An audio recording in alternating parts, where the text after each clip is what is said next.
सरगुजा संभाग की सामरी सीट से कांग्रेस विधायक चिंतामणि महाराज को इस बार पार्टी ने टिकट नहीं दिया। उनकी जगह विजय पैकरा को पार्टी ने प्रत्याशी बनाया। ऐसे में उन्होंने पार्टी के खिलाफ बगावती रुख अख्तियार कर लिया है।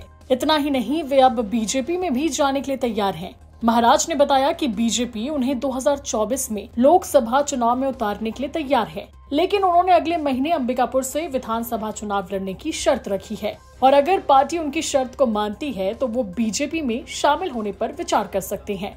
सुनिए उन्होंने क्या कुछ कहा। मैं उनको ये बोला हूँ कि आप अंबिकापुर से हमको चुनाव लड़ा दीजिए।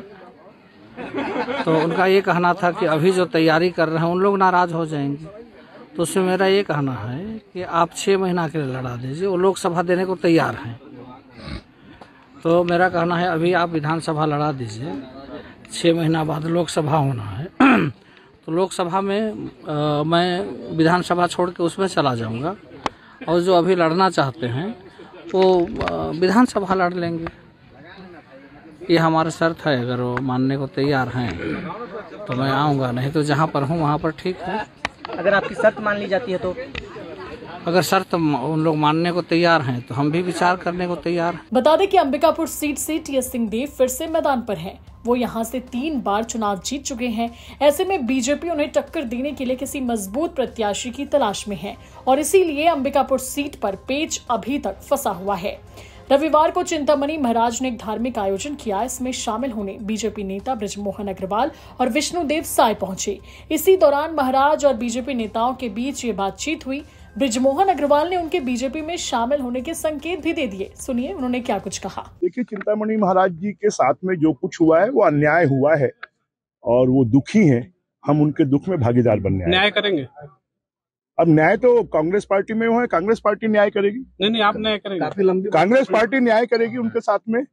और भारतीय जनता पार्टी के विचारों से तो वो पहले से सहमत हैं और आगे भी सहमत होंगे। कब तक शामिल होने के संकेत?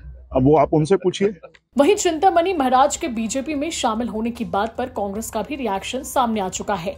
डिप्टी सीएम टीएस सिंहदेव ने कहा कि वो पहले से ही भाजपा के थे, कि वो पहले बीजेपी में थे और कांग्रेस में शामिल हुए और आज सुन रहे हैं कि फिर बीजेपी में जाने की बात। मैंने एक उनकी बाइट देखी थी, अंबिकापुर विधानसभा से चुनाव लड़ने के लिए वो पहल कर रहे हैं बीजेपी से। तो ये बीजेपी का अंदरूनी मामला है, किनको वो साथ लेंगे, किनको वो टिकट देंगे, ये बीजेपी का अंदरूनी मामला है। चिंतामणि महाराज ने अपने राजनीतिक जीवन की शुरुआत भाजपा से की थी, लेकिन 2013 में टिकट नहीं मिलने से नाराज होकर वो कांग्रेस में शामिल हो गए थे, जहां कांग्रेस ने उन्हें लुंड्रा से टिकट दिया और वो चुनाव जीते भी।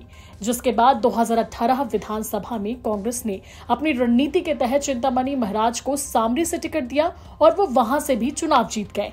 जिसके बाद 2023 के चुनाव में परफॉर्मेंस के आधार पर उनकी टिकट काट दी गई और पैलेस खेमे के नए युवा प्रत्याशी को मैदान पर उतारा गया।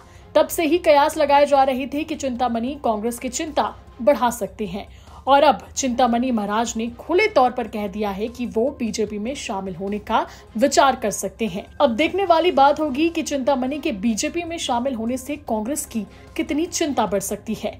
अंबिकापुर से सुमित सिंह की रिपोर्ट, छत्तीसगढ़ तक।